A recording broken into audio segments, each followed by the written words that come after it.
Thanks very much, Kirsten. Let's take you back to Europe for the fallout from that raid overnight in Paris. The Energy and Resources Minister, Josh Frydenberg, joins us now from London. Minister, good morning to you. Good morning to you, Michael. We are learning that this raid did disrupt what could have potentially been another catastrophic terrorist attack. What's your response to that, and have you got any further information about just who may have been killed in that assault?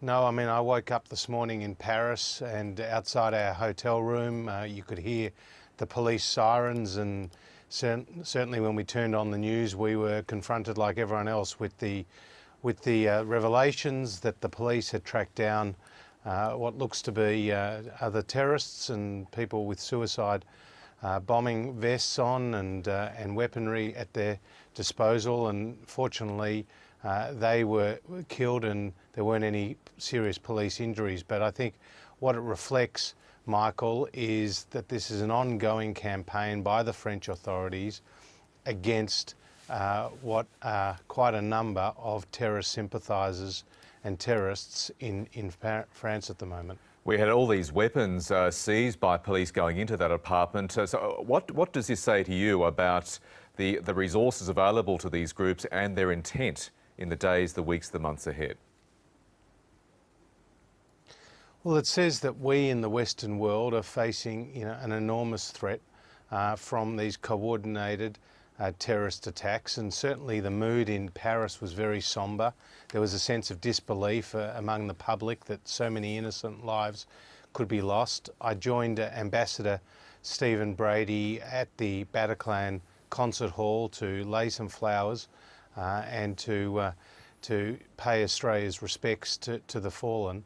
And reading through some of the notes and looking at some of the photos and the candles and the French flags that were all dotted across the streets there, there's a real sense of how could this happen to Paris, the City of Lights, a famous city across the world, and suddenly it's been brought down to its knees. And many questions are being asked. Certainly President Hollande is being very defiant in his language, saying terrorism won't defeat France, France will defeat terrorism.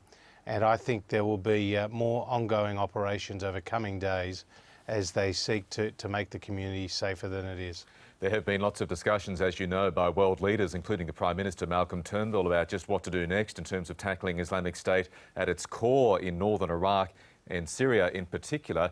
Your colleague Dan Tehan, the head of the Parliamentary Intelligence and Security Committee, has told the ABC this morning that he believed it is feasible for President Bashar al-Assad under a political deal to be removed from power within 6 months. Is that feasible?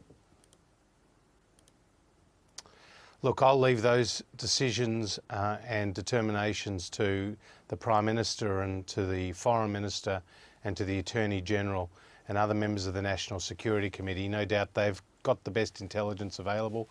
They're speaking directly to our allies and partners in this. But certainly what has happened in Syria, given that it's a failed state, is terrible, not just for the more than 300,000 people who have lost their lives and the 10 million people that have been displaced either internally or become refugees. But it's also given a foothold there in the Middle East to ISIS for their radical ideology, for training of foreign fighters, and those foreign fighters get dispersed to other countries. And that's why, Michael, Australia faces such a real threat, because we have 110 Australians who are over there in Syria and Iraq fighting with ISIS.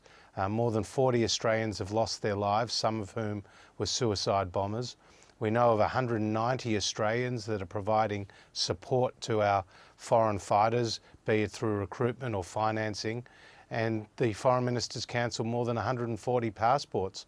And ASIO and the Federal Police tell us that they have more than 400 high-priority terrorist investigations ongoing in Australia. I mean, that is the seriousness of this threat to our country, and it's being replicated in capital cities like London and Paris and Brussels and elsewhere. So this is a global threat. It does need to be dealt with at its source in Syria and Iraq, but we also do need to redouble our efforts in our own jurisdictions to make sure that our community is safe.